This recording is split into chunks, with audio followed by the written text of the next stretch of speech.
Hello everyone, and thank you for choosing to spend your evening here with me. If you enjoy these stories, I'd truly appreciate your subscription, like, and comment. It only takes a second for you, but it means the world to me and helps make each video even better. Now, get comfortable and let's begin. Welcome. Here, the past quietly reveals its secrets through legends, myths, and little-known facts. Allow history to gently lead you into sleep. And if you enjoy this journey, stay with us, subscribe, and leave a like, so the whisper of the ages returns to you again and again. Close your eyes. We begin our journey through time. Imagine a people who did not erect giant pyramids, did not conquer half the world with the blade, and did not leave behind colossal temples reaching for the clouds. And yet, it was this very people who transformed humanity more deeply than any other power. How did it happen? Why did a tiny kingdom, squeezed between mighty empires, become the source of concepts that still define the fates of billions today? What happened among the sands of Canaan, between scorched hills and dusty paths, that changed the world forever? Why did a chronicle full of defeats, exiles, and catastrophes become a chronicle of conviction that outlived every empire?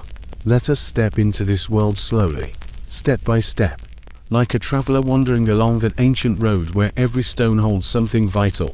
Long before the appearance of the kingdom, long before temples and prophets, there was only a crossroads, a narrow strip of land between the sea and the desert, between Egypt and Mesopotamia, to Colossae of the ancient world, Canaan, a land of city-states, trade routes, continuous wars, and changing powers. There was no single ruler. Every hill could be a separate kingdom, every valley an arena for a new battle. The Phoenicians held the coast, built ships, and traded with distant lands. In the mountains lived tribes. Behind their sheep, they worked tiny fields on stony slopes. Cities like Jericho and Megiddo stood at the crossroads of caravan routes, growing wealthy on tolls and trade. Egyptian pharaohs considered these lands their own, sent troops, placed garrisons, and collected tribute. The Hittites from the north also had designs, and between them was an endless succession of minor lords, alliances, and betrayals. The air here always smelled of dust and the sea. In summer, the earth cracked from the heat. In winter, brief rains turned dry wadis into raging torrents. Olive groves clung to the slopes. Vineyards wound between the stones. This was a land that did not give up wealth easily.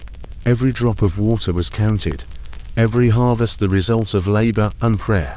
People here were born with the understanding: you depend on the sky, on the rain, on the mercy of forces greater than you. And so gods were everywhere. In every city, its own temple, its own priests, its own rites. Baal, the god of storm and fertility, was worshipped especially widely. Sacrifices were brought to him, so that the rain would come on time. And Asherah, the mother goddess, symbol of life and the continuation of the lineage. Many other deities at every spring, at every sacred grove. And then they appeared, not an army of conquerors, not a great civilization, but a group of tribes calling themselves the people of Israel. Where exactly did they come from? A question without a definitive answer. According to their own tales, their ancestors were nomads, lived in tents, and drove herds. Abraham, Isaac, Jacob, names that became legend.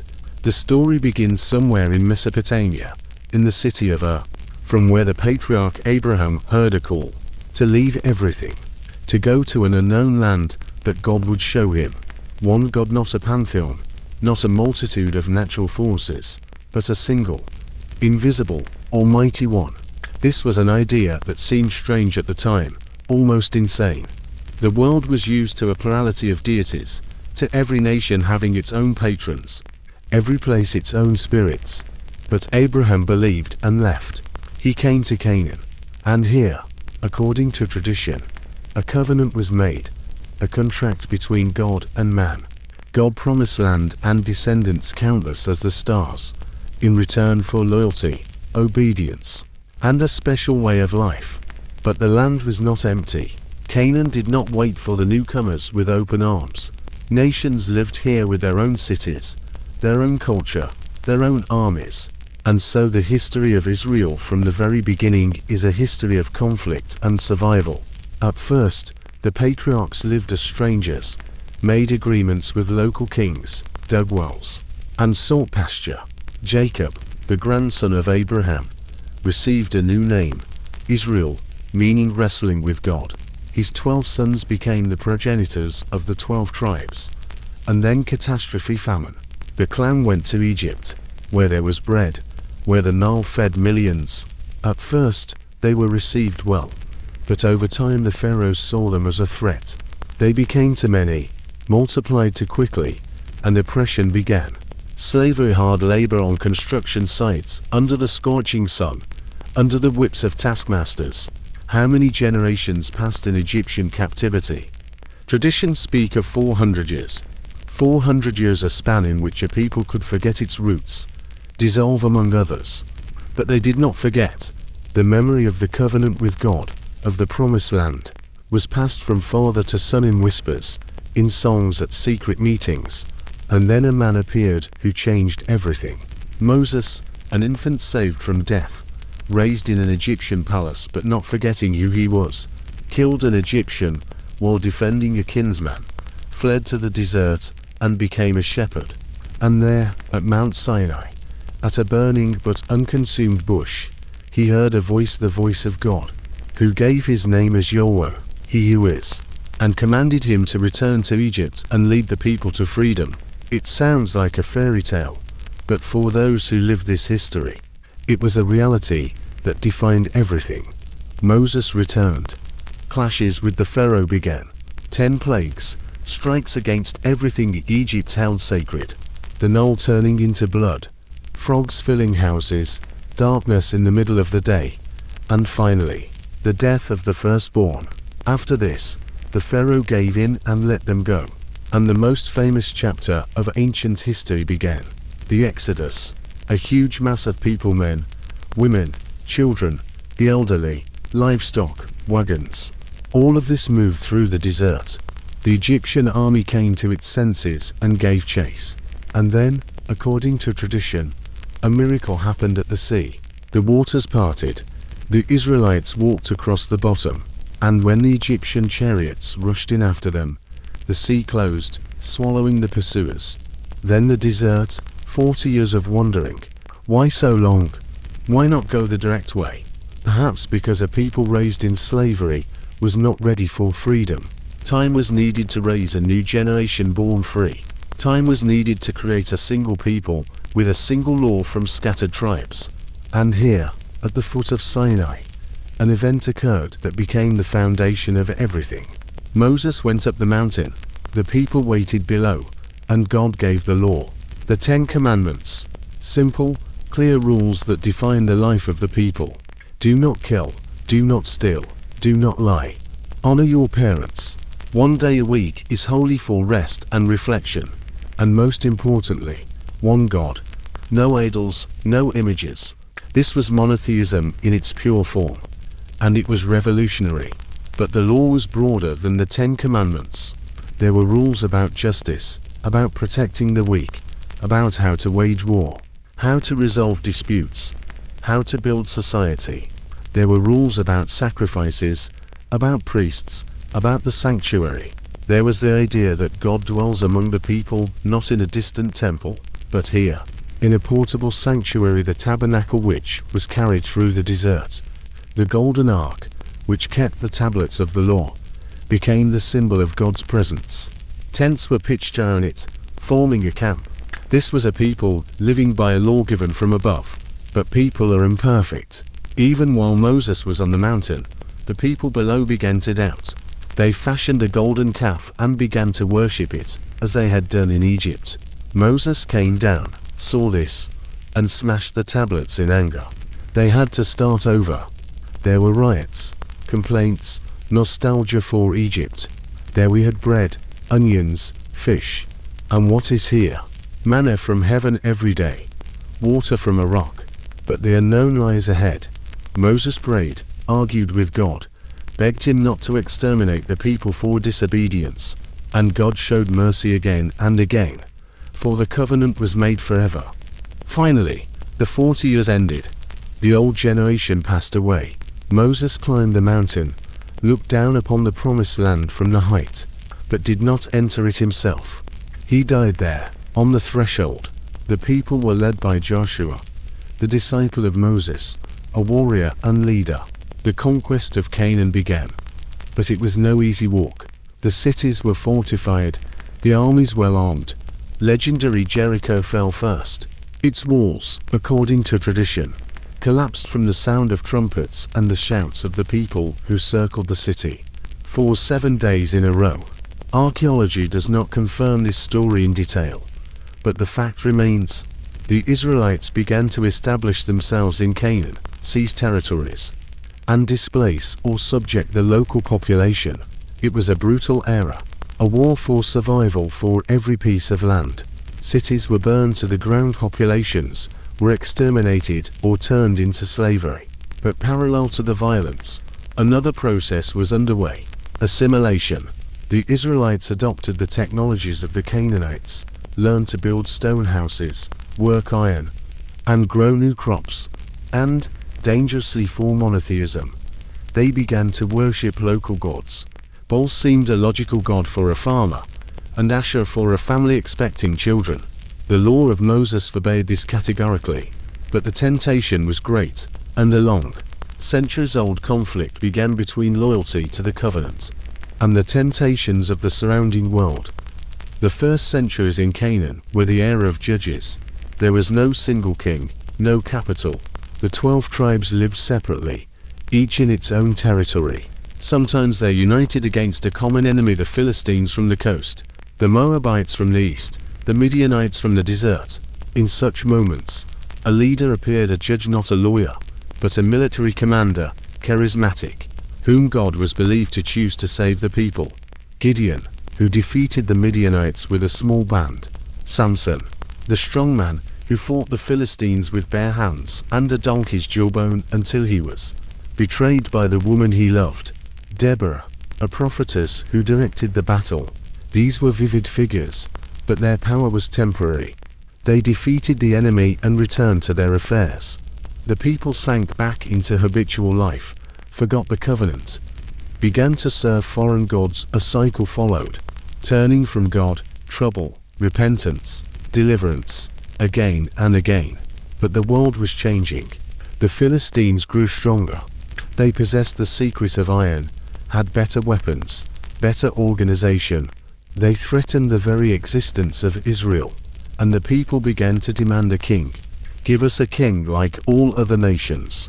The old judge Samuel resisted, warning, a king will take your sons into the army, your daughters as servants. He will take your fields and impose taxes. But the people insisted. A strong central power was needed, an army capable of resisting enemies. And God, according to the books of the prophets, said to Samuel, give them a king, let them see the consequences for themselves. The first king was Saul of the tribe of Benjamin, tall, handsome, a brave warrior. He started well, won several victories, united the tribes, but his character failed. Impulsiveness, fits of anger, disobedience to the prophets. He made a mistake: he offered a sacrifice himself, without waiting for the priest, and spared an enemy king against the command. Samuel said, God has rejected you. The kingdom will be taken away. And the search for a new king began. Samuel came to Bethlehem to the shepherd Jesse. He looked at his sons, strong, grown men. No, not them. Is there one more? The youngest? Yes. He's tending the sheep. They called. A red-haired youth with clear eyes arrived. David. Samuel anointed him with oil. The youth became the anointed one, the future king. But Saul still ruled, while David served at court, played the harp, soothed the king in moments of dark thoughts, and simultaneously became a hero. He went out against the Philistine Goliath when the entire army trembled with fear. He took a sling, 5 smooth stones from a brook. One stone hit Goliath in the forehead. Goliath fell. David cut off his head with his own sword. The people rejoiced. The women sang, "Saul has struck down thousands, and David tens of thousands." Saul heard and hated him. Envy, fear of losing power, paranoia, all mixed together. Several times he tried to kill David. He fled, became an exile, hid in the desert, gathered around him the dissatisfied, debtors, everyone who had nothing to lose. A small detachment living by rates, but not raising a hand against the king. Twice David could have killed Saul when he was defenseless. He did not kill. He spared the anointed of God. Saul's end was tragic. The Philistines gathered a large army. The battle on Mount Gilboa. Israel was defeated. 3 of Saul's sons were killed. Saul himself was seriously wounded. In order not to be captured, he threw himself upon his own sword. The Philistines found the body, cut off the head, put it to shame. David heard the news, did not rejoice, cried, composed a lament, "How the mighty have fallen, how the weapons of war have perished." This was without hypocrisy. David understood Saul's greatness despite everything. Understood that he himself now bore responsibility for the people. David became king first over his own tribe of Judah. He made the capital in Hebron, but the northern tribes supported Saul's son. A civil war began, 7 years of confrontation. Gradually David won not only by force, but also by the ability to negotiate, forgive, unite. Finally, all Israel recognized him as king. And then he made a brilliant political move. He captured Jerusalem, a city that previously belonged to the Jebusites, a local people. The city stood on the border between the northern and southern tribes, belonging to neither of them. Neutral territory. David made it the capital, the city of David. The Ark of the Covenant, the symbol of God's presence, was moved there. They arranged a grand procession with music and dancing. David himself danced before the ark in simple linen clothes without royal regalia. His wife, Saul's daughter, despised him for this, but the people rejoiced. David wanted to build a temple to God. The prophet Nathan first approved, then conveyed the word of God. "It is not you who will build a house for me, but I will build a house for you, a dynasty. Your son will build the temple, and your lineage will reign forever." This was the promise that became the basis of messianic hopes for millennia to come. David fought, defeated the Philistines, pushed them back to the coast, conquered Moab, Edom, Ammon, creating an empire stretching from Egypt to the Euphrates, collected tribute, controlled trade routes. Israel became a regional power. But David's personal life was full of tragedies. He saw from the palace roof a beautiful woman bathing, Bathsheba, the wife of one of his warriors. He ordered her brought, slept with her. She became pregnant. David tried to hide the sin, summoned her husband from the front, hoping that he would sleep with his wife and everyone would think the child was his. But he refused to go home while his comrades were at war. Then David ordered him placed at the most dangerous spot in the battle. The husband was killed. David took Bathsheba as his wife. The prophet Nathan came, told a parable. A rich man took a poor man's only lamb. Although he had many of his own, David flared up. "Such a man is worthy of death." Nathan said, "You are that man," and predicted that the sword would not depart from David's house. The child from Bathsheba died shortly after birth. Then another was born, Solomon, who would become heir. But before that there were years of bloody showdowns within the family. David's eldest son Amnon raped his half-sister Tamar. Her brother Absalom took revenge, killed Amnon, then raised a mutiny against his father. Beautiful, charismatic, he attracted many. David fled Jerusalem barefoot, weeping. Absalom's troops pursued. A battle in the forest. Absalom caught his head in the fork of a tree. He got stuck, hung on a mule. David's commander Joab killed him with spears, although David asked to spare him. When the king heard of his son's death, he cried out, "My son, Absalom, oh if only I had died instead of you." Victory turned into mourning. David grew old. His body did not stay warm. They brought a young maiden, Abishag, to lie beside him to keep him warm. But he did not touch her. A struggle for the throne began. Another son, Adonijah, declared himself king, but Bathsheba and the prophet Nathan convinced David to appoint Solomon as heir. The old man ordered Solomon anointed to transfer power. He gave a final instruction: be wise, but be cruel to enemies. Do not let them go unpunished. And he died. He was buried in Jerusalem, in the city he made holy. Solomon began with purges, executed Adonijah, exiled the priest who supported him, killed Joab, the old commander, who was too dangerous. He strengthened his power, and then began to build a temple to God. 7 years of construction. The best materials: cedar from Lebanon, gold, copper, precious stones, Phoenician masters sent by the king of Tyre. A huge building with an inner sanctuary, where only the high priest could enter once a year. The Ark of the Covenant stood there. Two huge cherubim with outstretched wings overshadowed it. The walls were decorated with carvings and gilding. An altar, a bronze sea, a huge basin for washings, standing on 12 bronze oxen. On the day of the temple's dedication, Solomon offered thousands of sacrifices. Smoke rose to the sky. The glory of God filled the temple, so that the priests could not stand. Solomon prayed, stretching out his hands. May your eyes be open toward this temple day and night, that you may hear the prayer directed toward this place. But Solomon did not limit himself to the temple. He built a palace, 13 years of construction, even larger, even more luxurious. A house of Lebanon cedar, a throne room, a harem, 700 wives, 300 concubines. These were political marriages, alliances with neighboring kingdoms, but the law of Moses forbade the king to multiply wives, and the wives brought their gods with them. Solomon, the wisest of kings, began to build sanctuaries to foreign gods on the hills around Jerusalem, to Ashtoreth, Molech, Chemosh. An old man, surrounded by women, forgot the covenant. Prophets predicted, for this, the kingdom will be divided, but not in your time, for the sake of your father David, but after you. Solomon was famous for his wisdom. Kings and rulers came to him to hear his sayings, to learn. The Queen of Sheba arrived with gifts, with difficult questions. He answered everything. He struck her with his mind, wealth, organization of the court. She said, the half was not told to me. Solomon traded, controlled trade routes, built fortresses, stables for chariots. Israel was strong, rich, influential. But everything must be paid for.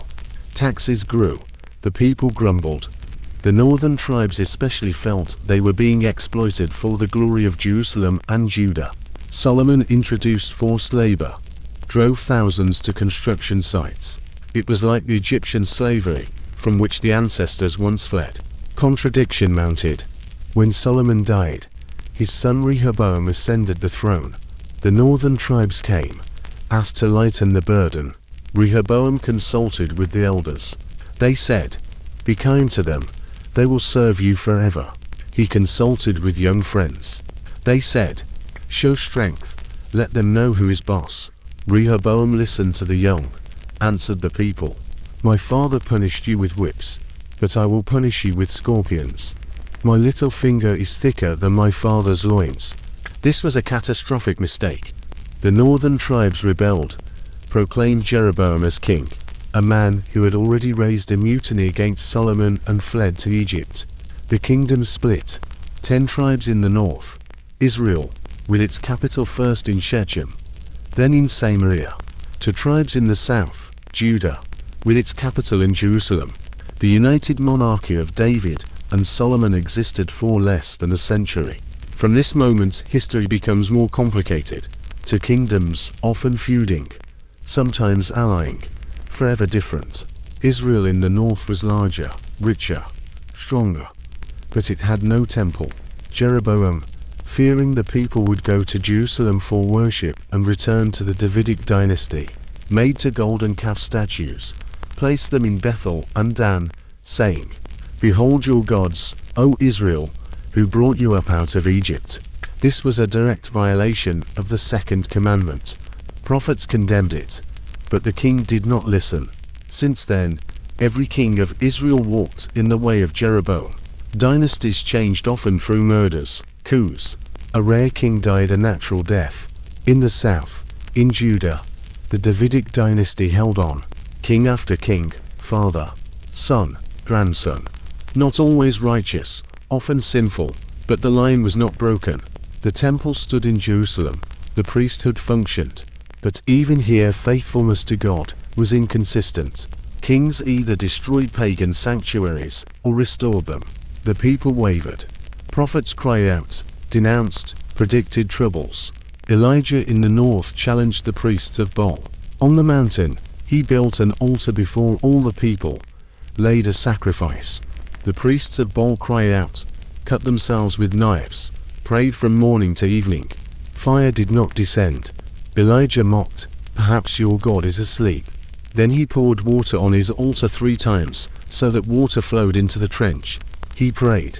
Fire descended from heaven, devoured the sacrifice, the stones, the water in the trench. The people fell down. The Lord is God. Elijah ordered the priests of Baal seized, slaughtered them all by the brook. Queen Jezebel, who planted the cult of Baal, swore to kill Elijah. He fled into the desert, wanted to die. But God sent an angel, fed him, sent him on the way to Sinai. There, in a cave, God spoke to him, not in the storm, not in the fire, not in the earthquake, but in a still small voice. Prophets were not priests. They were the voice of conscience, a cry in the midst of comfort and lies. Amos, the shepherd, came from the south to the northern kingdom, cried out about social injustice. You who oppress the poor, take bribes, sell the needy for a pair of sandals. God hates your feasts, does not accept your sacrifices. Let justice flow like water, and righteousness like a mighty stream. He was kicked out, but the words remained. Hosea spoke of faithfulness, using the metaphor of marriage. Israel is an unfaithful wife, harloting with other gods. But God still loves, still calls to return. Isaiah in Jerusalem saw a vision, God on the throne, seraphim crying, Holy, holy, holy. Isaiah realized his impurity, was cleansed by a coal from the altar, then prophesied to kings, warned of judgment, but also promised hope. A virgin shall conceive and bear a son. The people walking in darkness will see a great light. A child will be born to us, and his name shall be called Wonderful Counselor, Mighty God, Everlasting Father, Prince of Peace. But empires in the east were waking up. Assyria, a huge military machine, began to expand. Cruel discipline, the cruelty of deportation of entire nations. In the middle of the 7th century BC, Assyrian armies began an offensive to the west. Small kingdoms paid tribute, tried to maneuver. Israel tried to resist, entered an alliance with Syria against Assyria. A mistake. In 722 BC, the Assyrian king Sargon besieged Samaria. 3 years of siege, hunger, disease, despair. The city fell. The 10 tribes of the northern kingdom were led into captivity, scattered across the Assyrian Empire. In their place, other nations were resettled, mixing, assimilation. The 10 tribes of Israel disappeared from history. Legends, searches, and myths remained, but the reality was simple. They dissolved among the nations. Judah in the south survived. King Hezekiah carried out a reform, destroying pagan shrines, even the bronze serpent Moses had made in the desert, because the people had begun to worship it as an idol. When the Assyrian army reached Jerusalem, Hezekiah prayed in despair. The prophet Isaiah promised, "The city shall not fall." And something strange happened. The Assyrian army suddenly retreated. According to the biblical version, an angel struck down 185,000 warriors in a single night. Historians suggest an epidemic or news of trouble back home. Regardless, Jerusalem was saved. Judah continued to exist, a small tributary but religiously free. The next king, Manasseh, Hezekiah's son, became the worst in Judah's history. 55 years of reign filled with idolatry. He restored everything his father had destroyed, built altars to Baal inside the temple itself, passed his son through the fire as a sacrifice to Molech, and murdered the prophets. The blood of the innocent flowed like a river. Legends say he sawed the prophet Isaiah in half. Judah plunged into darkness. After him came attempts at reform. King Josiah, a boy who became king at age 8, grew up pious. In the 18th year of his reign, during temple repairs, a long-forgotten, dusty book of the law was found. It was read to the king. He tore his robes in horror at how far they had strayed from the covenant. He carried out the most radical reform, destroying all pagan shrines even in the former northern kingdom, now an Assyrian province, burning the bones of priests on their own altars, centralizing worship in Jerusalem, and celebrating Passover as it hadn't been celebrated since the days of the judges. It seemed a revival had begun, but the empires of the east were waking. Assyria was being replaced by the new superpower, Babylon, and Egypt tried to seize the moment to regain influence. Josiah tried to stop the Egyptian army from crossing his land. He met Pharaoh Necho at Megiddo. The battle was short. Josiah died. Judah was orphaned. The next kings were puppets, first of Egypt, then of Babylon. They paid tribute and tried to maneuver, but empires did not forgive defiance. In 605 BCE, the Babylonian king Nebuchadnezzar first besieged Jerusalem. The city surrendered. Part of the nobility, craftsmen, and warriors were led away to Babylon. The first deportation. A vassal king was placed on the throne, but a few years later, he rebelled. In 587 BCE, Nebuchadnezzar returned. A year and a half of siege followed. Hunger became so terrible that people ate their own children. The walls were breached. King Zedekiah tried to flee but was captured. Nebuchadnezzar ordered his sons killed before his eyes, and then put out his eyes. The last thing the king of Judah saw was the death of his children.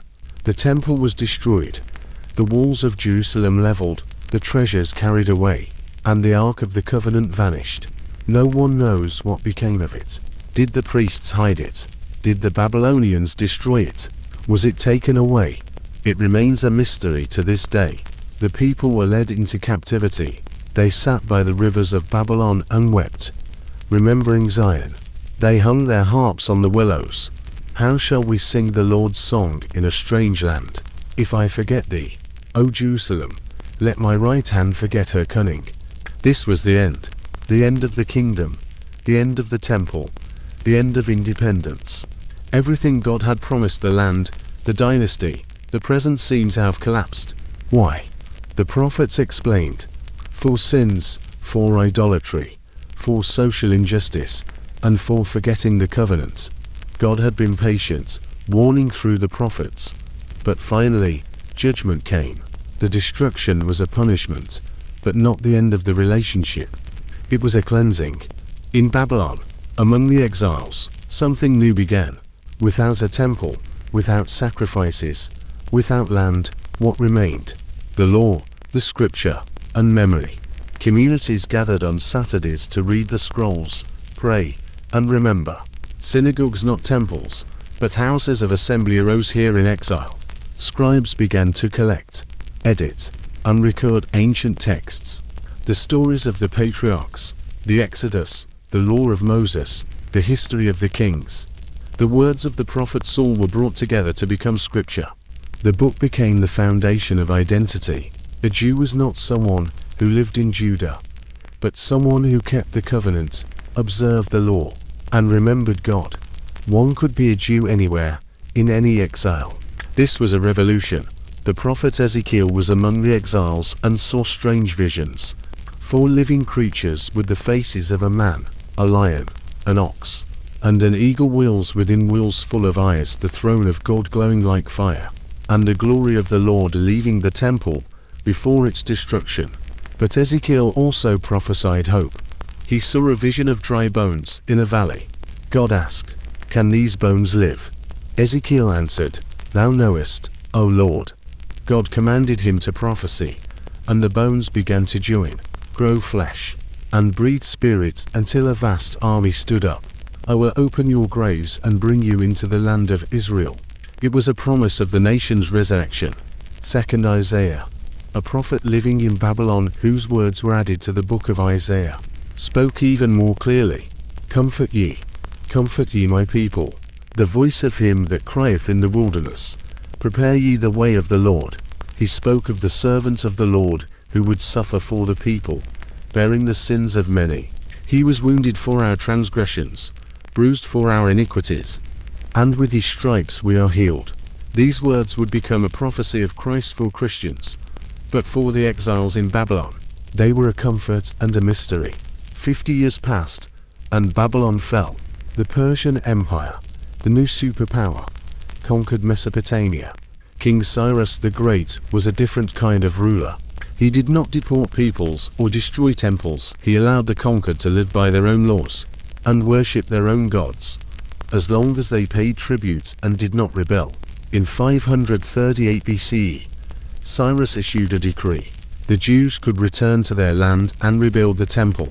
Some of the exiles rejoiced, gathered offerings, took the sacred vessels Nebuchadnezzar had once carried away, and returned, but not all. Many had settled in Babylon, engaged in trade and craft, learned the language, and built homes. The diaspora began here, Jewish communities outside the homeland. Those who returned found ruins. Jerusalem was destroyed. The Temple Mount was overgrown with weeds. The local population that had remained or moved in looked at the newcomers with suspicion. Who are you to claim this land?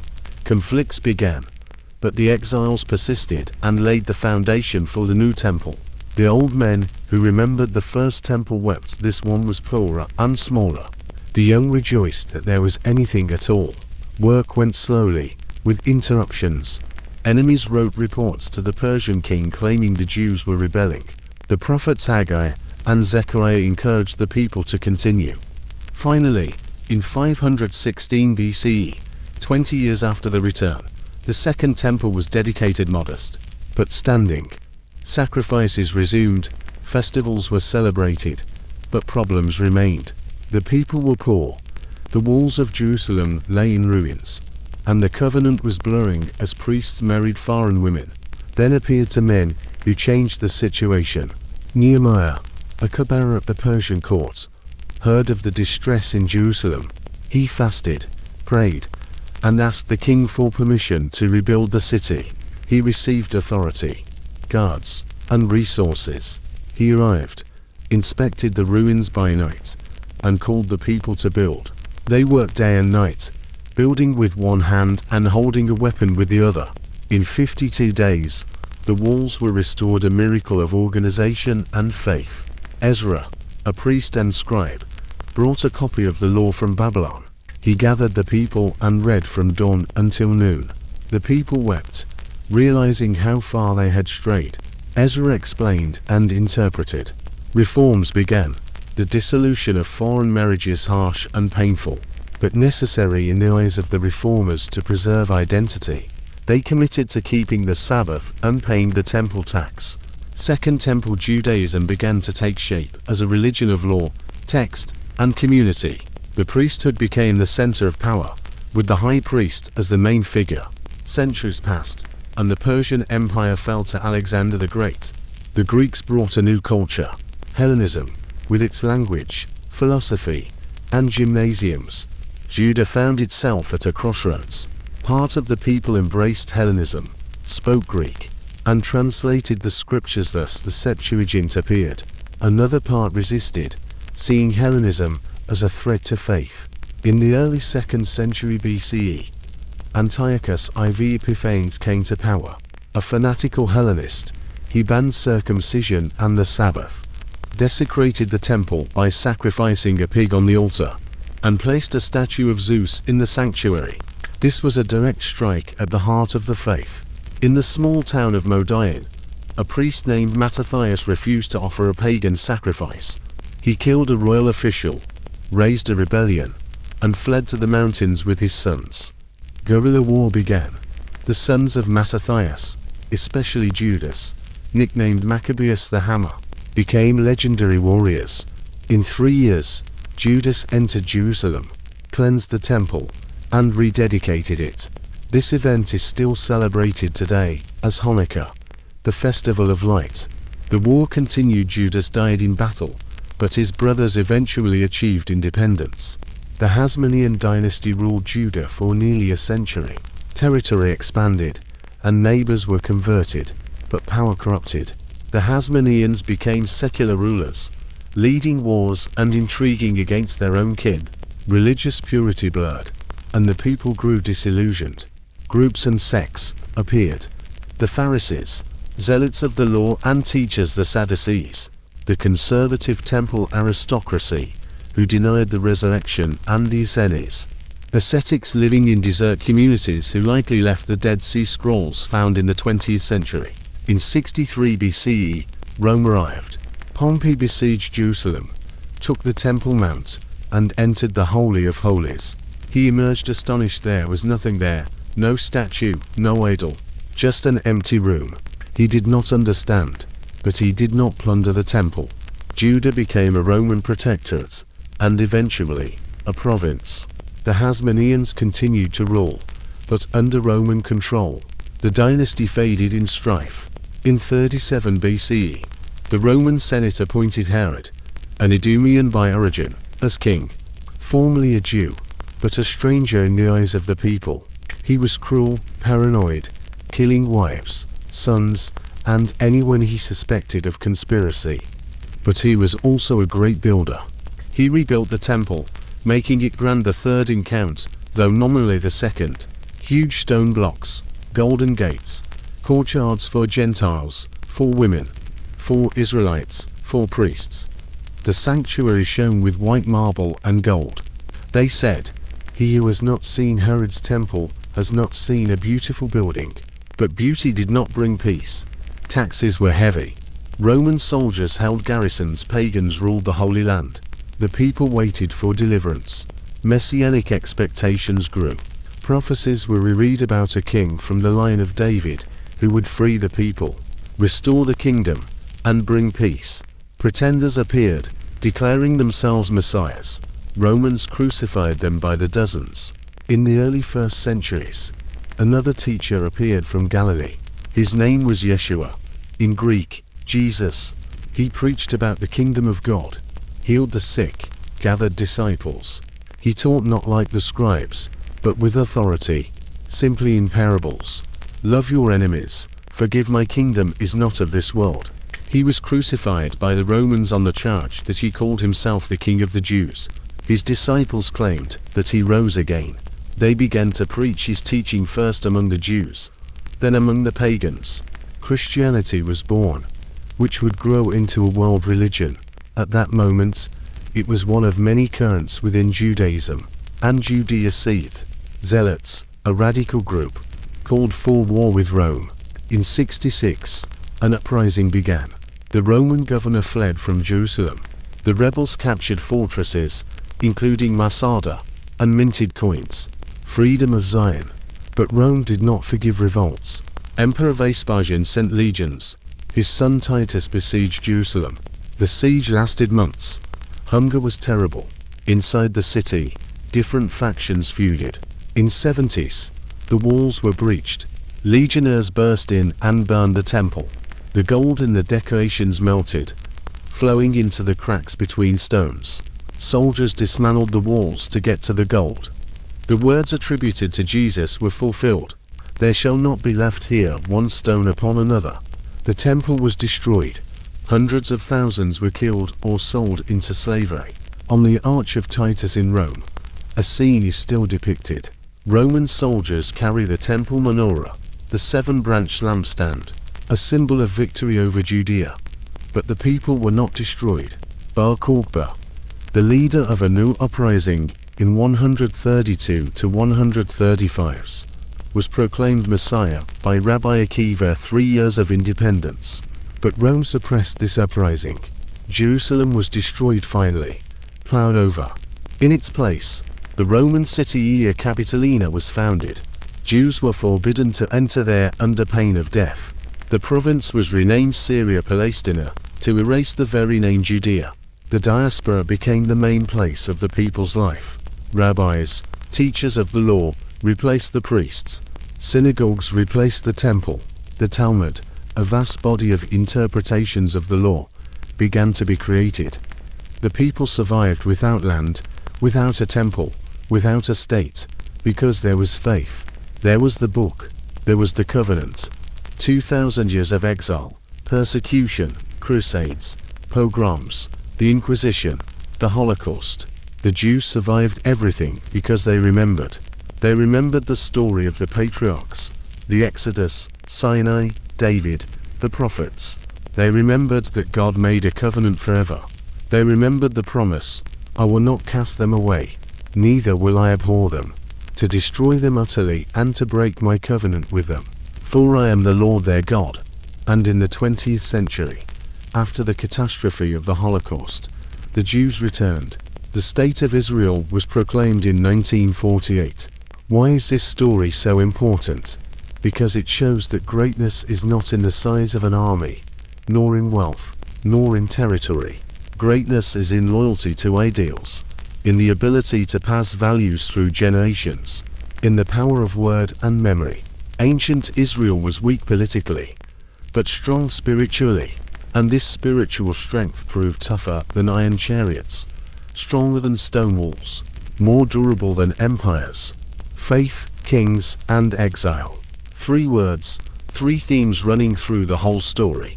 Faith in the one God who chose the people, gave the law, promised the land, and demanded loyalty. Faith that was not blind, which argued and doubted, but in the end held on. Kings Saul, David, Solomon, and a long succession of their successors, good and bad, righteous and sinful. They built the kingdom, fought, made alliances, but ultimately were accountable to the law and the prophets. The idea that a king is not absolute, that there is a higher judgment of God, was revolutionary. Exile Babylonian, then Roman, then 2,000 years of dispersion, exile as punishment, as trial, as cleansing. But even exile could not destroy the people, because the covenant was eternal. The law of Moses was not just a religious code. It was a constitution, a social program, an ethical system, a protection for the weak, the widow, the orphan, the stranger. Just judgment. Show no partiality to the poor or the rich. Economic justice. Forgiveness of debts every 7 years. Return of lands every 50 years. The Jubilee. Care for the land. A sabbatical year when the fields rest. These ideas were a millennium ahead of their time. Roman law valued order. Greek philosophy, wisdom, but only displaced justice and mercy at the center. The prophets were the voice of conscience, not fearing kings, not flattering the crowd. Nathan rebuked David. Elijah confronted Ahab. Amos cried out against exploitation. Isaiah warned of judgment. And Jeremiah wept over the city. And Ezekiel saw the glory leaving the temple, but also returning. Daniel interpreted dreams for kings, predicted the change of kingdoms. The prophets were not popular, they were hounded, put in dungeons, killed. But without them, the history of Israel would be completely different. They reminded of the covenant, of duty, of hope. The temple was a center, not only religious, but also political, economic, cultural. Pilgrims flocked here 3 times a year, for Passover, Pentecost, and the Feast of Tabernacles. They offered sacrifices, paid tax, listened to teachers. Priests performed rituals, Levites sang psalms. Once a year, the high priest entered the Holy of Holies, pronounced the unpronounceable name of God, and prayed for the people. The temple was the meeting place of man and God. When it was destroyed twice, it seemed all was lost. But the people survived because God was not only in the temple, he was in the law, in the word, in the heart. The diaspora became a blessing and a curse. A blessing because Jewish thought and Jewish text spread throughout the world, and influenced other cultures. A curse because dispersion meant defenselessness, persecution, pogroms. But it was in the diaspora that great teachers, philosophers, and scientists were born. Philo of Alexandria tried to unite the Torah and Plato. Maimonides in medieval Cairo wrote of faith and reason. Spinoza in Amsterdam was excommunicated for heresy, but became the father of modern biblical criticism. Marx, Freud, Einstein, Jews who changed the world in the 20th century. This is no accident. This is the result of a 1,000-year tradition of study, debate, and the search for truth. Judaism was not a missionary religion. It did not impose itself by force, but influenced through books, through ideas. Christianity grew out of Judaism, took its scripture as its foundation, and preached the one God and the Messiah to the whole world. Islam recognizes Abraham, Moses, and David as prophets, honoring the same holy land. Three religions, eternally arguing, yet having a common root. Modern Israel is a secular state, but ancient symbolism is everywhere. The flag is the Star of David, the language is revived Hebrew. Laws are partially based on religious tradition, conflict with the Palestinians, disputes over borders, wars, terrorism. All this is the heritage of that same ancient history. Land promised by God, contested by nations. Jerusalem, the city of David, holy for three religions, divided by walls and barbed wire. The history of ancient Israel is not finished. It continues in every Jew reading the Torah on Saturday, in every Christian praying the Our Father, in every Muslim calling Abraham the friend of God. It continues in debates about justice, in the struggle for rights, in the hope for peace. Ancient stories. Abraham ready to sacrifice his son but stopped by God. Moses seeing the promised land but not entering it. David dancing before the ark. Solomon building the temple. Prophets crying out for justice. Exiles weeping by the rivers of Babylon. These stories are alive because they speak of the eternal faith, duty, hope, suffering, redemption. If one attempts to grasp the essence, it is a story of the material being conquered by the spiritual. Empires fell: Egypt, Assyria, Babylon, Persia, Greece, Rome vanished, turning into ruins and museums. But the ideas born in tiny Judea are alive. The law, the prophets, the Psalms, wisdom. Billions read, study, and live by them. This does not mean the Jews were better than other nations. History shows their sins, falls, and mistakes too. But they kept the covenant, passed it from generation to generation, taught their children. Remember where you came from, who you are, what your duty is. Ancient Israel is not a utopia. It was a cruel, dirty, bloody history. Wars, betrayal, murder, idolatry, slavery, everything worst in human nature was there too. But parallel was the search for the highest. There were prophets rebuking evil. There were psalms praising God. There were laws protecting the weak. There was a people who again and again returned to the covenant, even after falls. Perhaps the most amazing thing in this story is not miracles, nor victories, nor the temple, but that the people survived. Survived without land, without a state, without an army. Scattered all over the world, persecuted, humiliated, exterminated. Survived because they remembered, because they taught their children, because they kept the books, because they believed that the covenant is eternal. When Moses was dying, he gave the people a final song. Give ear, O heavens, and I will speak, and let the earth hear the words of my mouth. My doctrine shall drop as the rain. Remember the days of old. He is the rock, his work is perfect. God is faithful and without iniquity. This is a song about God's faithfulness and the people's disobedience, about judgment and mercy, about the fact that in the end, justice will prevail by the rivers of Babylon. There we sat and wept when we remembered Zion. How shall we sing the Lord's song in a strange land? If I forget thee, O Jerusalem, let my right hand forget her cunning. These words were sung by exiles in Babylon, in Rome, in Spain, in Poland, in Russia. They sang them in ghettos and camps before death, and they sang them while returning. The book of Job, part of the Hebrew scriptures, asks the eternal question: why does the righteous man suffer? Job lost everything: children, property, health. His friends accused him of secret sin. His wife advised him to curse God and die. But Job held on, argued with God, demanded an answer. And in the end, God appeared in a storm. He gave no direct answer but showed the grandeur of creation, the incomprehensibility of the design. Job admitted, I have heard of thee by the hearing of the ear, but now mine eye seeth thee. This is not an answer. It is an encounter, not an explanation of suffering, but the presence of God in suffering. The history of ancient Israel is the story of Job, multiplied by thousands of years. The people suffered, argued with God, demanded an answer. Sometimes they turned away, served foreign gods, but they always returned because the covenant was a reality that was impossible to forget. It was written on stones, on parchments, but most importantly, on hearts. The prophecy of Jeremiah, Behold, the days come, saith the Lord, that I will make a new covenant with the house of Israel, and with the house of Judah.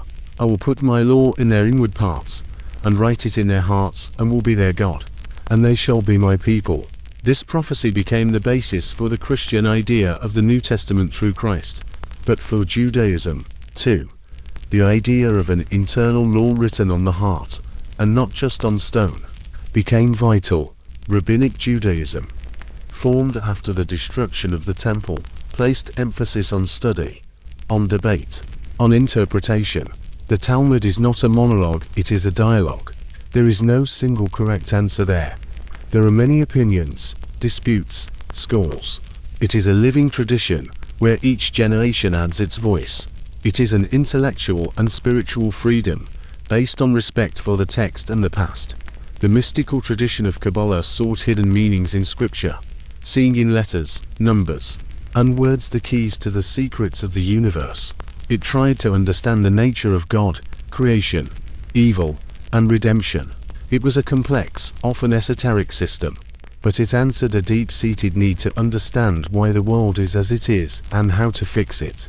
Hasidism of the 18th century brought a new breath, simple joy in serving God, prayer, dance, and song as a path to holiness, accessible not only to scholars but to simple people. Stories of the tzaddikim, righteous men performing miracles not by the force of law, but by the power of love and faith. This was a return to the emotional, mystical dimension of faith. The Enlightenment and the emancipation of Jews in Europe in the 18th and 19th centuries brought new challenges. Assimilation, secularization, reformism. Part of the Jews abandoned tradition and merged with the surrounding society. Others reformed tradition and adapted it to modernity. Still others held to orthodoxy, rejecting compromises. These currents, orthodox, conservative, reform, exist to this day, each with its own vision of how to be a Jew in the modern world. Zionism of the 19th century was a secular movement calling to return to the homeland and create a state. For some, it was the fulfillment of prophecies. For others, a political solution to the problem of anti-Semitism. For others, a betrayal of faith and an attempt to force God's plan. The debates were fierce, but history decided in its own way. The Holocaust showed that Jews were defenseless in the diaspora. The state of Israel became a refuge, a symbol of rebirth. Modern Israel is a complex mosaic, secular and religious, Ashkenazim and Sephardim, repatriates from hundreds of countries, Arab citizens, Palestinians in the territories. The conflict is not resolved, peace is not reached, but the state exists, lives, and develops.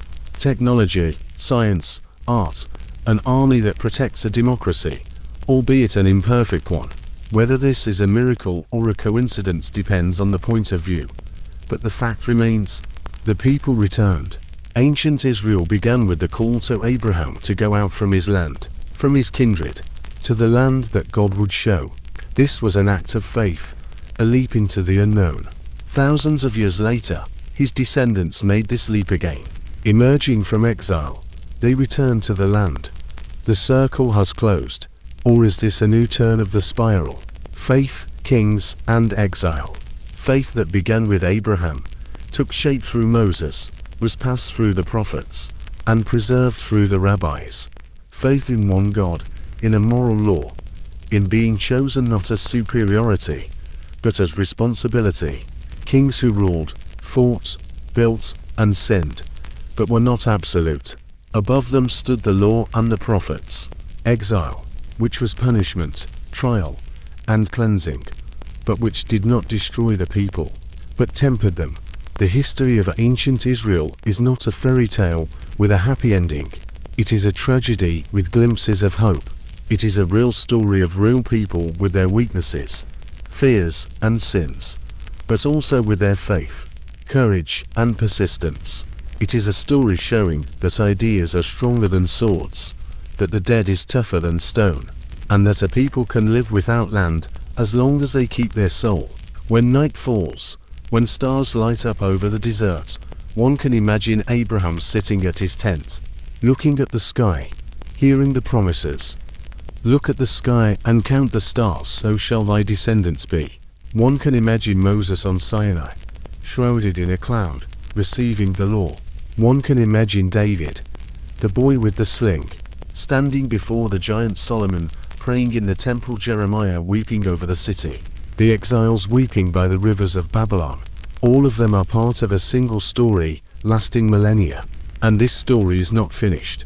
It continues today, in everyone who reads these ancient texts, finding meaning in them, in everyone who asks eternal questions about justice, about suffering, about God, in everyone who remembers that greatness is not in strength, but in loyalty to an ideal. The history of ancient Israel is our history, because the questions the prophets asked, we ask to this day, because the law given on Sinai forms our perception of good and evil, because the hope carried through exile teaches us not to give up. Close your eyes, imagine the desert, the hills, the olive groves. Hear the sound of the shofar, the trumpet of a ram's horn, calling the people. Feel the smell of incense in the temple, the taste of matzah at Passover, the weight of the Torah scroll. This all lives in memory, in tradition, in faith. Ancient Israel is not dead. It is alive in everyone who says, I remember.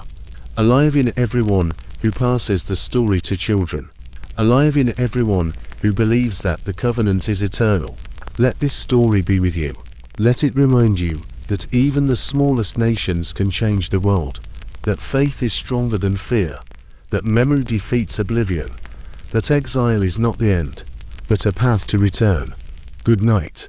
Although the state of ancient Israel fell under the blows of Rome and the people were scattered, spiritual and cultural life did not cease. After the destruction of the Second Temple in 70s, and the suppression of the Bar Kokhba revolt in 135s, the center of Jewish thought moved to the diaspora. In Yavin, on the coast of the Mediterranean Sea, sages gathered, led by Rabbi Yochanan ben Zakkai, who received permission from the Romans to found an academy there.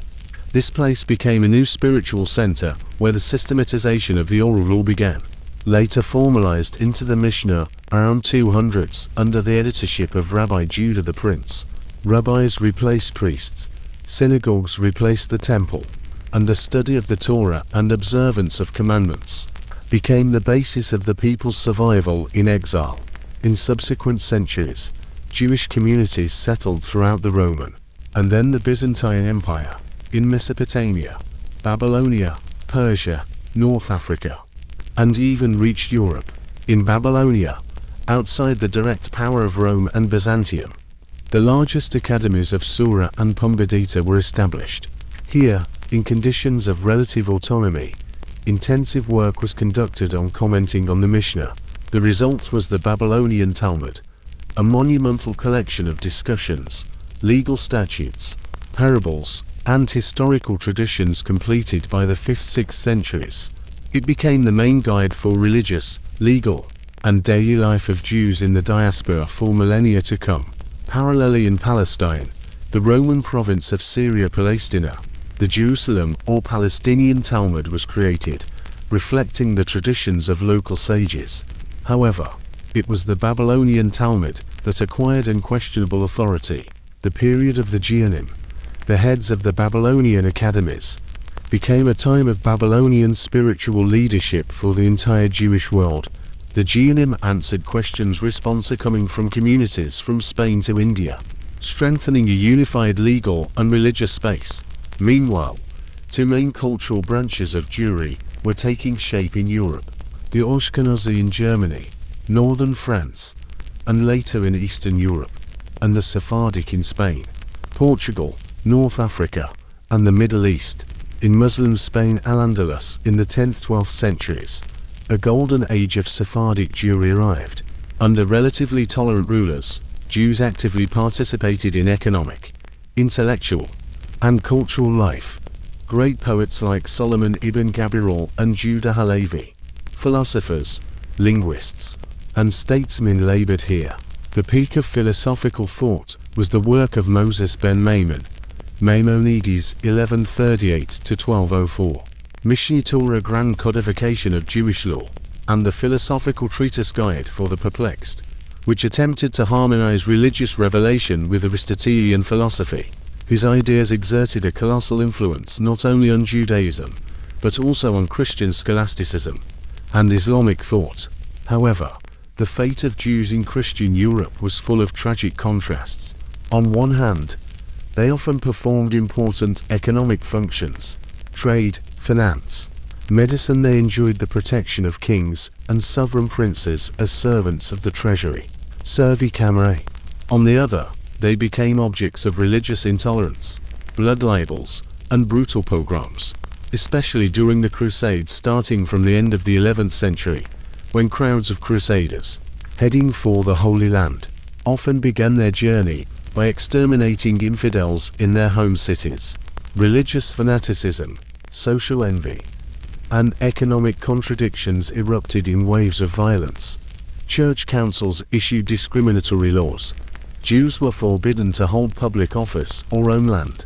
They were required to wear distinguishing marks on their clothing. In 1215, the Fourth Lateran Council officially consolidated these restrictions. The culmination of persecutions in the West was expulsion. In 1290, Jews were expelled from England. In 1306 and 1394, from France. The most resonant was the expulsion from the Iberian Peninsula, after the completion of the Reconquista and the fall of the last Muslim state, Granada, in 1492. The Catholic monarchs Ferdinand and Isabella issued an edict expelling all Jews from Spain. Hundreds of thousands of people were forced to abandon their property and flee. Many found refuge in Portugal, from where they were also expelled 5 years later. However, even here, periods of relative calm were replaced by outbreaks of cruelty, especially during the uprising of Boden-Khmelnytsky in 1648–1649, when tens of thousands of Jews were brutally murdered by Cossacks and peasants. This catastrophe, known as Gezerot Tachvitat, the calamity of 16,481,649 according to the Jewish calendar, shook Eastern European Jewry and fueled the spread of mystical and messianic sentiments. During this period, the mystical treatise Zohar gained widespread popularity, becoming the central text of the Kabbalah. In the mid-17th century, the Ottoman Empire witnessed the most prominent messianic movement, Sabbatianism. Its leader, Sabbatai Zevi, proclaimed himself the Messiah and gathered numerous followers across the Jewish world. However, upon being arrested by Turkish authorities, he chose conversion to Islam over martyrdom. His conversion shocked thousands of adherents, though some, known as the Dummeh, followed him, creating a secret sect within Islam that preserved Sabbatean beliefs. The response to this spiritual crisis was the emergence of Hasidism in Eastern Europe. During the 18th century, its founder, Rabbi Israel Baal Shem Tov the Besht, preached that God could be reached not only through the scrupulous study of the Talmud, but also through sincere prayer, joy, singing, dancing, and piety in daily life. Hasidic teaching centered on the figure of the tzaddik, righteous man, as a spiritual guide, spread rapidly, provoking fierce opposition from traditional rabbis, the Mitnagdim, led by the Vilna Gaon. Over time, however, these two currents in Eastern European Judaism found ways to coexist.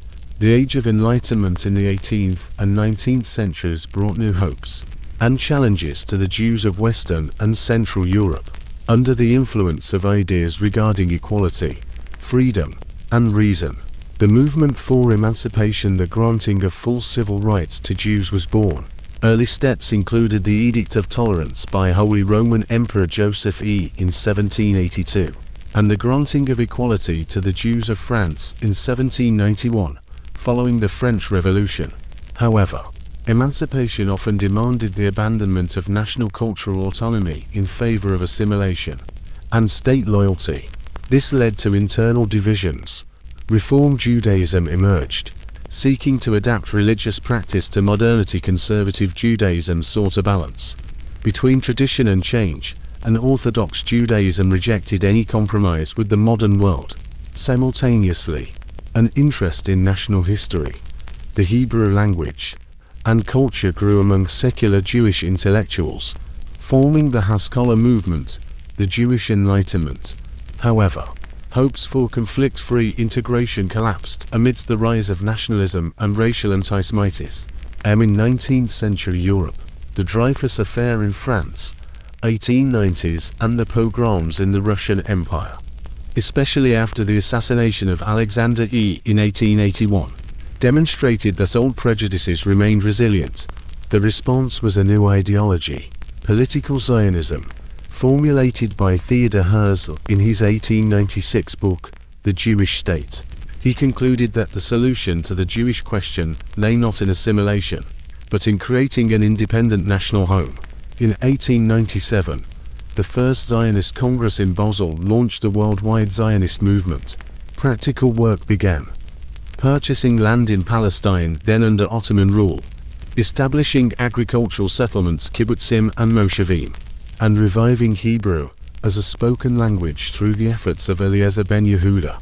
Settlers faced harsh conditions, malaria, an unfamiliar climate, and the hostility of some of the local population, but they laid the foundations of a future state. During World War I, the Jewish Legion was formed within the British Army, and a significant diplomatic victory was achieved.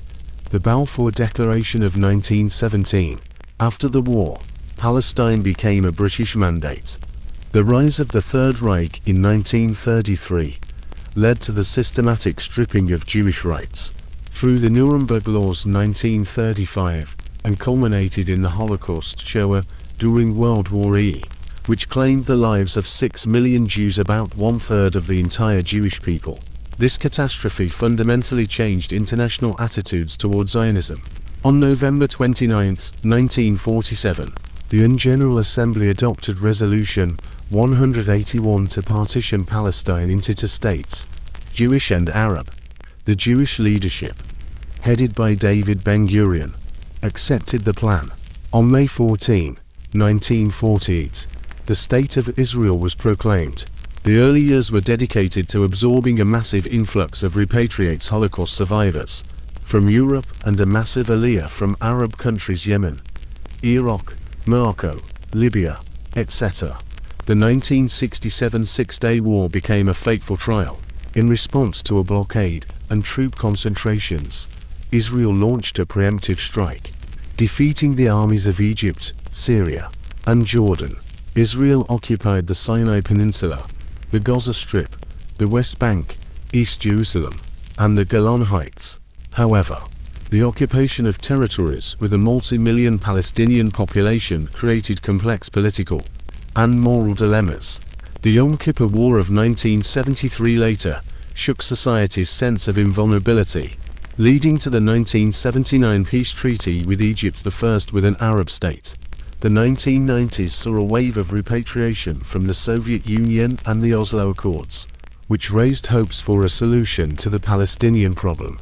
However, the assassination of Prime Minister Yitzhak Rabin in 1995 and the failure of the 2000 Camp David summit buried these hopes, leading to the bloody Second Intifada. In 2005, Prime Minister Ariel Sharon implemented a unilateral disengagement, evacuating all settlements from the Gaza Strip. In 2007, the radical movement Hamas seized power in Gaza, resulting in the current de facto split between the Hamas-controlled Gaza and the Fatah-administered West Bank. Today, Israel is a technologically advanced startup nation, facing constant security challenges and deep internal divisions. Yet the history of ancient Israel continues to live in its reality, defining the identity of a people returned to their ancient land. Wars with Hamas and the Lebanon War of 2006. With Hamas coming to power, Gaza turned into a springboard for rocket fire on southern Israel. This led to a series of large-scale military operations. Cast lead, 2008-2009. The first major operation in Gaza to stop rocket fire was subjected to harsh international criticism due to the large number of casualties among the Palestinian civilian population. Pillar of Defense 2012 and Protective Edge 2014 subsequent even more extensive conflicts, during which Hamas used a developed network of underground tunnels to penetrate Israeli territory. These wars bore the character of exhausting confrontations, ending in fragile truces mediated by Egypt. Parallelly in 2006, Israel entered the Second Lebanon War with the Shiite organization Hezbollah, operating from the territory of Lebanon. The pretext was an attack by Hezbollah on IDF patrol, the abduction of 2 soldiers, and the shelling of northern Israeli cities with thousands of rockets. The 34-day war revealed serious miscalculations in Israeli strategy and the army's readiness for low-intensity warfare.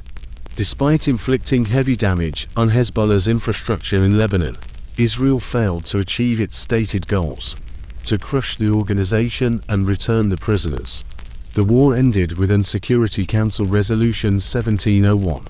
Since then, the northern border remains tense, and Hezbollah, with the support of Iran, has increased its rocket arsenal to tens of thousands of units, turning into the main strategic threat on the border with Lebanon. Internal politics and social protests.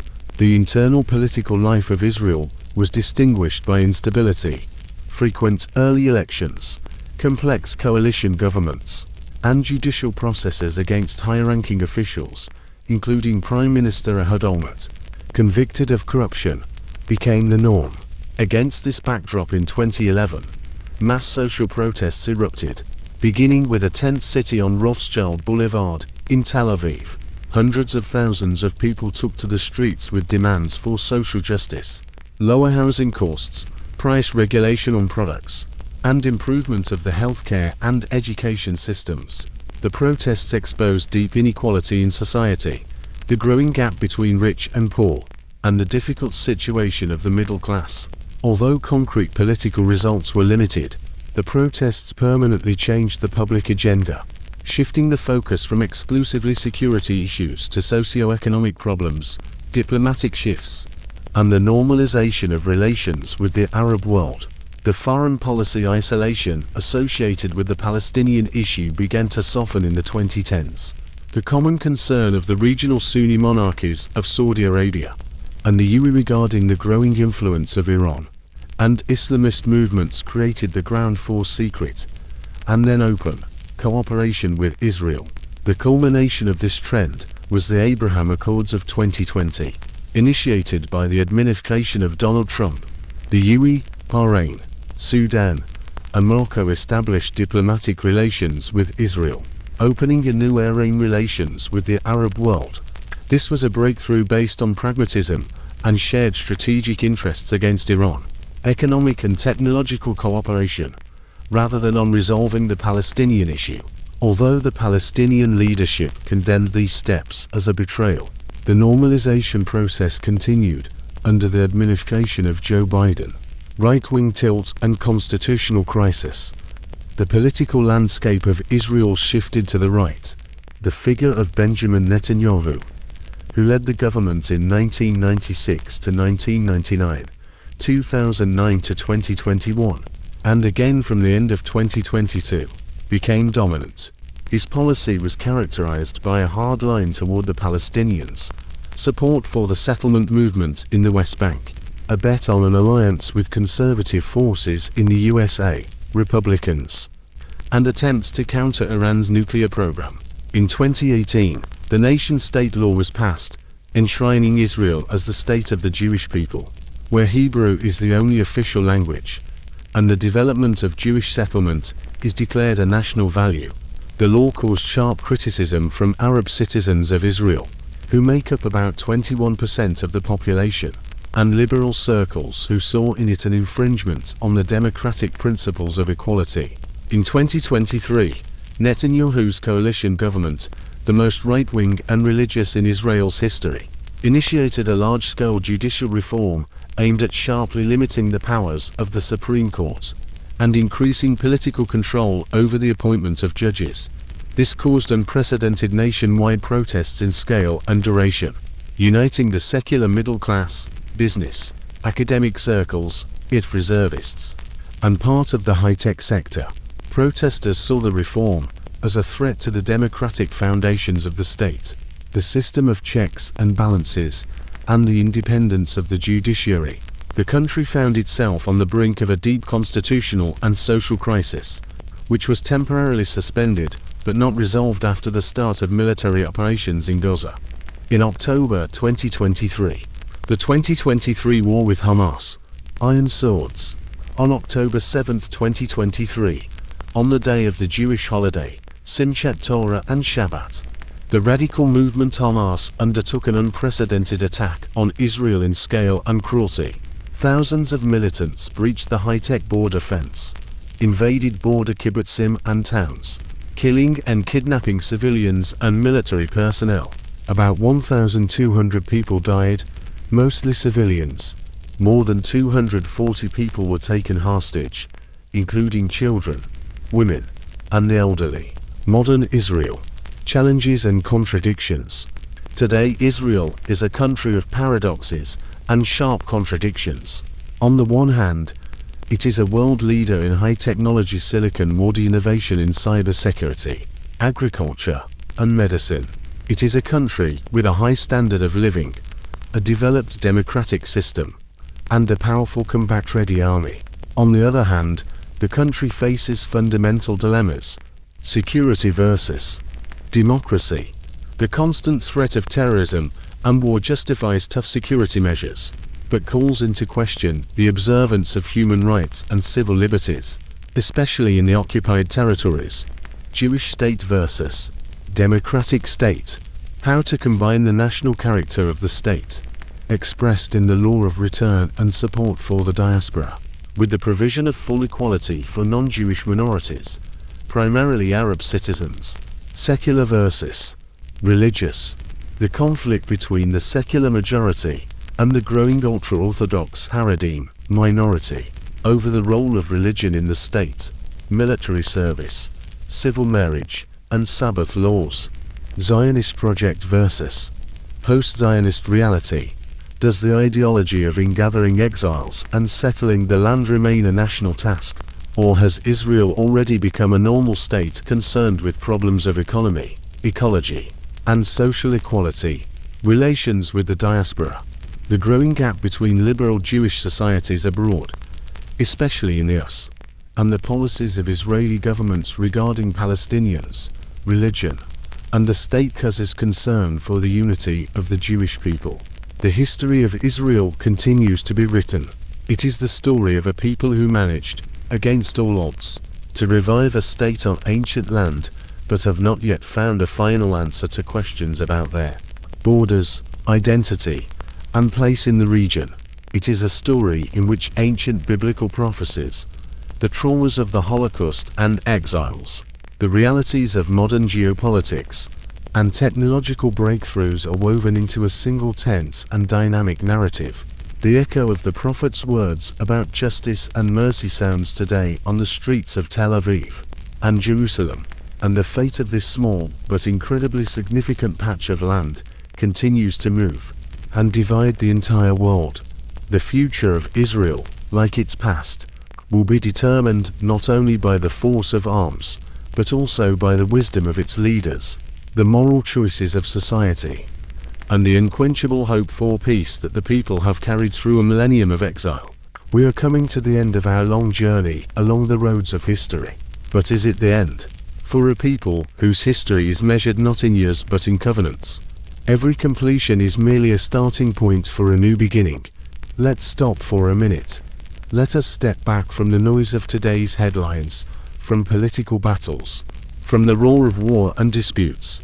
Let's mentally transport ourselves back to where it all began, to the quiet, dusty hills of Judea, where the shepherd Abraham first heard the call that changed the world.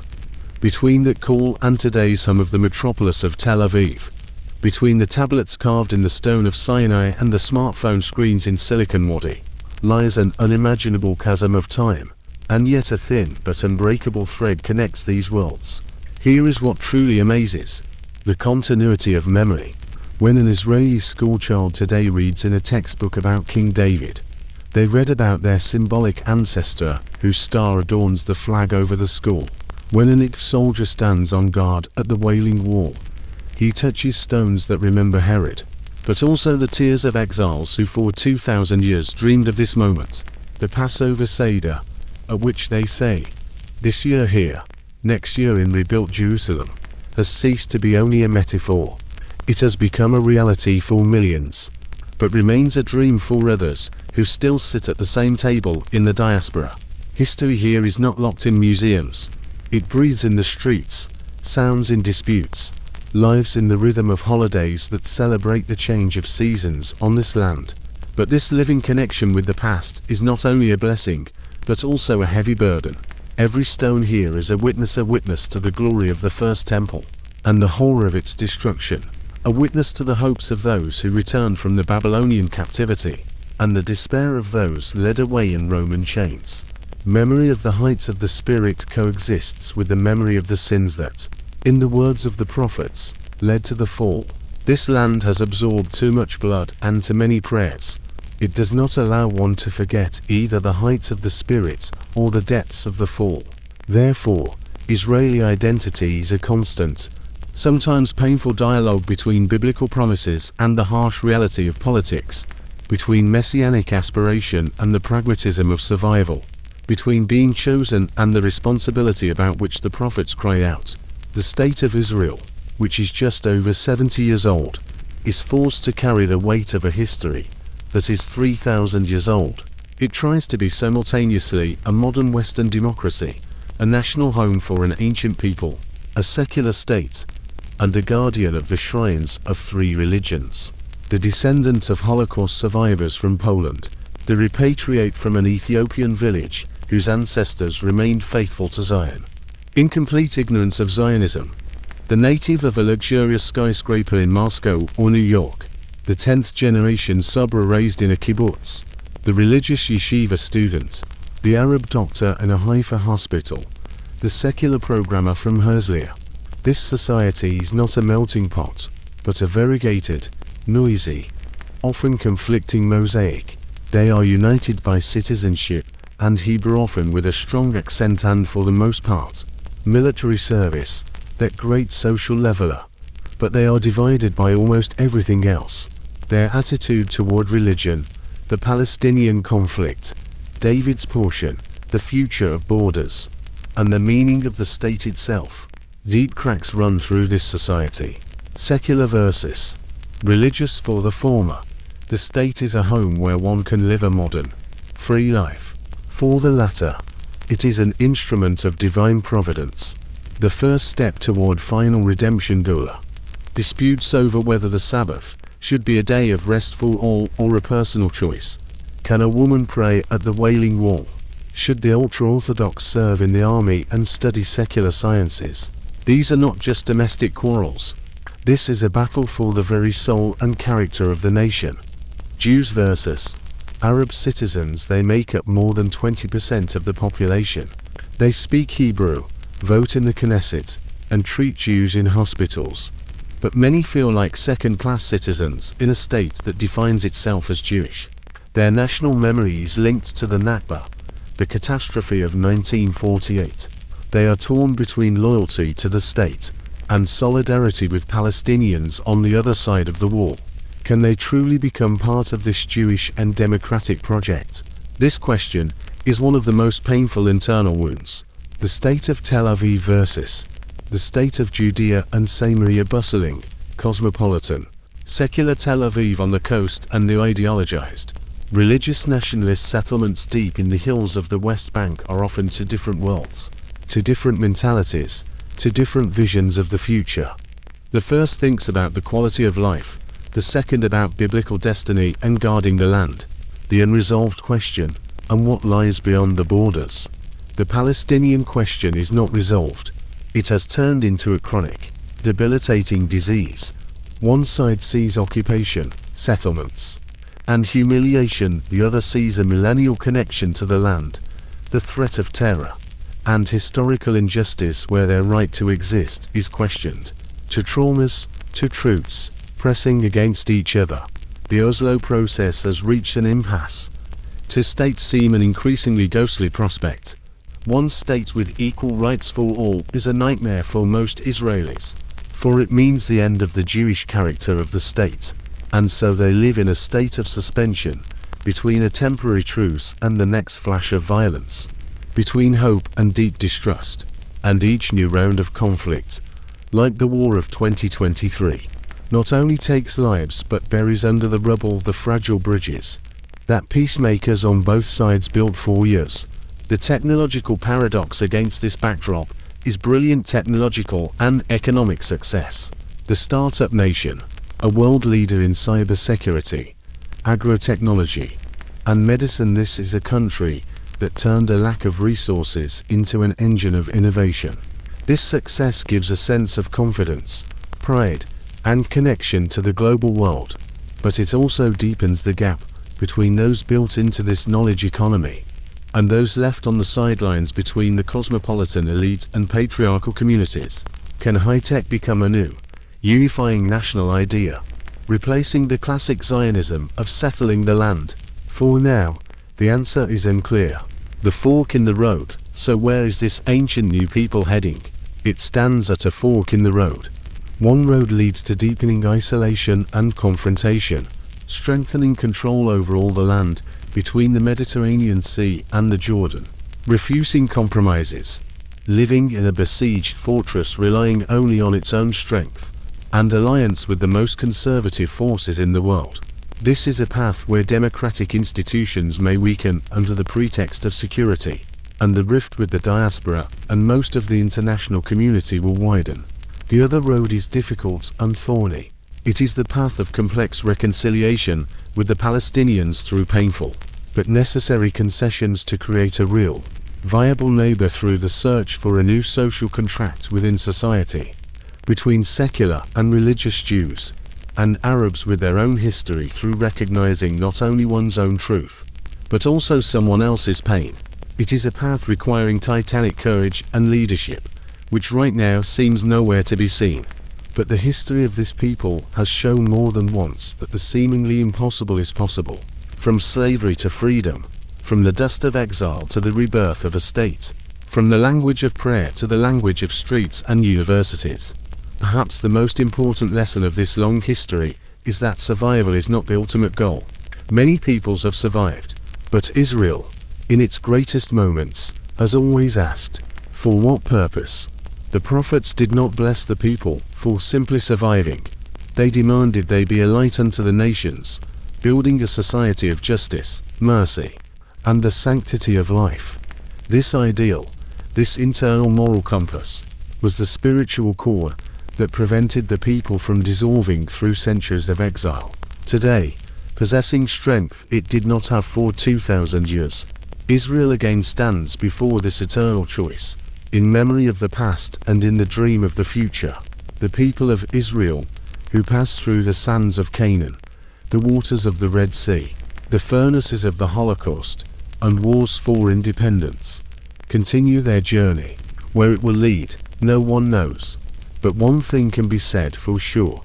As long as this people remembers who they are and where they come from, as long as they ask themselves difficult questions, as long as the spark of that ancient faith and hope does not go out, their story will continue to move, teach, and trouble humanity. And, as the sages said, it is not your duty to finish the work, but neither are you at liberty to neglect it.